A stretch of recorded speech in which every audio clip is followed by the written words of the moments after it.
In this video, I'll be talking about Backlash 2004 featuring Chris Benoit. Before I get into WWE Backlash 2004, what are my qualifications to talk about professional wrestling, the WWE?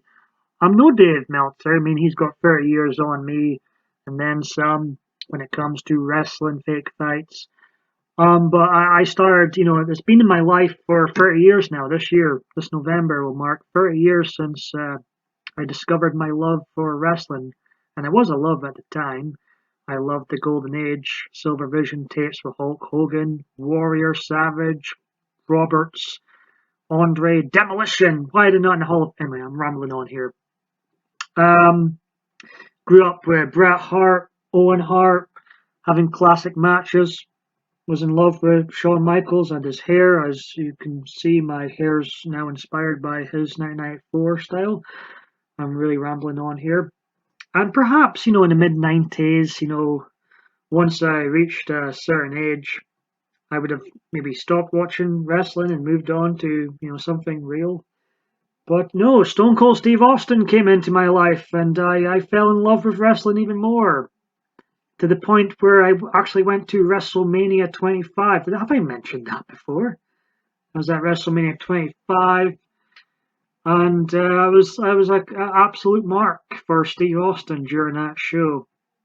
But since 2009, my interest in wrestling really was on a decline. I just stuck around for the Undertaker's winning streak and Brock Lesnar returning. You know, I think today's WWE wrestling product in general is the worst it's ever been. That's just my honest, humble opinion. And the only reason I've watched in the last 10 years was because, Brock Lesnar, and I think he's been by far the best wrestler of the 2010s and was the MVP of last year's Royal Rumble. I know that will trigger a few people, but yeah, that's my honest opinion. And people will say, oh, he was part time. I'll say, well, wrestling these days should be part time because it's just not that damn good to be full time every week. You know, I honestly couldn't think of anything worse than watching Raw every week or SmackDown or what have you. Anyways, wee intro here. My wee background in wrestling. Loved it. As a kid, as a teen, as a 21-year-old, and WrestleMania 25. But not so much in the last 10 years or so, as I've tried to develop my own brand on YouTube, my own entertainment brand, even though I have talked about wrestling a lot over all three of my channels, but my interest definitely did actually peaked in 2004. But when John Cena and all them were coming in and Brock Lesnar left, I was like, I'm getting too old for this. Trying so hard not to swear here. Anyway, yeah, but the good, the bad, and the ugly. It's been in my life for 30 years now. This year, I was born on the Survivor Series 1987 too. Can't forget to mention that. So it's like fate to become a wrestling fan at 3 and go to wrestling. Blah blah blah blah blah. So yeah, while waiting for a woman or someone I'm still by to reply to me on the dating site, I thought I would record some thoughts on Backlash 2004. Yes, I'm going to be talking about professional wrestling exclusive to this channel, WrestleWhatever with PaulMDB. Me. So, Backlash 2004. It was the 6th annual event. Poster guy was Chris Benoit. I've actually, as you've seen, got the DVD of the event. I always felt like the DVD was the worst way to watch a WWE pay-per-view. If you had watched it live before, I always feel like the live version obviously is the best. The network, I would say, is definitely a whole lot more better than the DVD. DVD seems to edit a lot more than any other copy of pay-per-views. So it took place. It was a Raw exclusive pay-per-view. Took place April 18th, 2004. I watched this one live. Lost my train. Oh, it was in Canada. I can't pronounce words again today. Edmonton, Alberta, Canada. I apologize. I just butchered that city state. It took place in Canada. I should have just said it took place in Canada. Anyway, we're off. We're off to the races. Woo! Now, when re-watching these pay-per-views back, you sometimes forget, what the matches were, who the winner was. Apart from the main event and marquee matches like Randy Orton and Mick Foley that would appear in this show, you often forget all the matches. And I totally forgot about the opening match between Shelton Benjamin and none other than Ric Flair. Always a pleasant surprise to see Ric Flair wrestling in this time frame. He was way past his prime, but still very entertaining. Even though, to be honest, you can't really take him seriously. He was just, in a real fight, Shelton Benjamin in his prime would take Ric Flair in seconds at this stage of his life. But we're in fantasy world, we're in professional wrestling world, and it was a rather entertaining match from what I can remember. Shelton Benjamin getting the win here. The second match of the night was Jonathan Coachman, who was, in my opinion, during this era, one of the greatest heels on the Raw TV weekly. Coachman here, he was in a match with Tajiri. Tajiri carried the Coachman to a very, quite a decent match from what I can remember. It was pretty quick. Garrison Cade was there along with the Coachman. Coachman getting the win here over Tajiri. And as I say, he was a really good heel at this time. The fourth match of the night was a 2-on-1 match between Chris Jericho taking on former friend, WrestleMania 20 opponent Chris Jericho. Now, he wasn't taking on himself, he was taking on Christian and his on-screen girlfriend Trish Stratus. And what was, one of the highlights of the night, this feud here was, pretty darn good. Their WrestleMania 20 match was a bit of a letdown, but their feud overall, the build up to the WrestleMania 20 match, this match here, it was good stuff. It was entertaining, and Trish and Jericho had tremendous chemistry.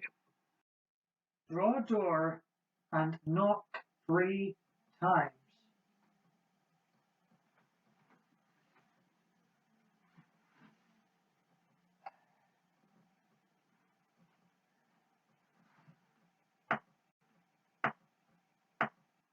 The only women's match of the night, all women's match of the night, was Victoria taking on Lita for the women's title.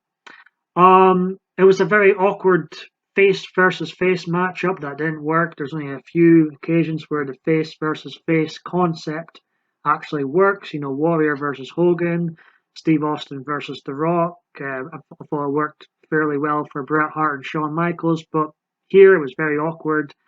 And Victoria picked up the win here in what was a rather disappointing match for both women. Next up was the match of the night, or at least the most memorable match. It was the marquee match. It was the match you would have been paid to see. If you were starting to become a part-time fan here, you would have been intrigued enough to buy the pay-per-view with the sight of Mick Foley wrestling one more time here in a singles encounter with Randy Orton. Randy Orton was a made man here after this pay-per-view. He would go on to be my wrestler of 2004 as far as pay-per-view performances go, and he was very well established here. Mick Foley really did bring out the best of, and vice versa. Randy Orton brought out Mick Foley, brought him out of retirement again and gave him a damn good another send-off here. It was really, really well done. The whole storyline leading up to it, the WrestleMania 20 match with Evolution versus Mick Foley and The Rock, all that was highly entertaining. And this match here, as far as the early start of Orton's career, arguably his best match. The only one I can think that maybe topped it was his match he would have later on this year with Chris Benoit. Next up was a throwaway tag team match with Rosie and the Hurricane taking on La Resistance. I must admit, anytime I hear that music when I'm rewatching these shows, I just want to switch off. I'm thinking, what the hell am I doing with my life? Open the pubs already. Anyways, but this was a throwaway tag team match, and it was really just to get Eugene on the show. Eugene, a lot has been said. Looking back at the Eugene character, he was a great wrestler. Nick was a great technical wrestler, in his own right. And I thought his character of Eugene was highly entertaining. I'd go as far to say that, not only was Eugene really over with the crowd, if he never got injured at New Year's Revolution, he would have had one of the top spots at WrestleMania 21, is my belief. And that injury really did derail his career. But in 2004, as far as Raw goes, Eugene, in my opinion, was the MVP of Raw in 2004, as far as to do with television storylines. And yeah, he was highly entertaining, and he was really good in the storylines. And you remember, he's a very memorable character. Yeah, this tag team match was, nothing to see here. It was just kind of just to showcase Eugene. The match just before the main event was Kane versus Edge. I'm starting to warm to Edge. And what was so annoying this week, so I've been rewatching these pay-per-views since last year, since the whole lockdowns began. I started to go through every single WWE pay-per-view ever. I've gone to next one's No Way Out 2005. I'm not really looking forward to rewatching it, to be honest. So I'm a bit behind here in the match ratings, but I'm starting to warm to Edge. And the annoying thing was they spoiled the Royal Rumble for me. I mean, I did my best because I haven't been watching the news shows. I did my best to avoid who won the 2021 Royal Rumble, and YouTube recommendation video came up and said, "Congratulations, Edge." I was like, ah! Anyway, Edge versus Kane. Here, I never got much time. Edge was just back from a major injury, and he gets to win here over Kane. They'd go on to have a few more matches, if my memory serves right. But both had really memorable 2004 here. And Kane, sometimes he was put into situations where he was never going to be having the match of the night, just with the situation he was in. But my God, Kane was, if Eugene was the MVP of Raw, Kane was his second, most valuable player of Raw in 2004. He was absolutely excellent in some of the even more ridiculous storylines that was given to him during 2004. Kane, looking back, wow, what a great actor.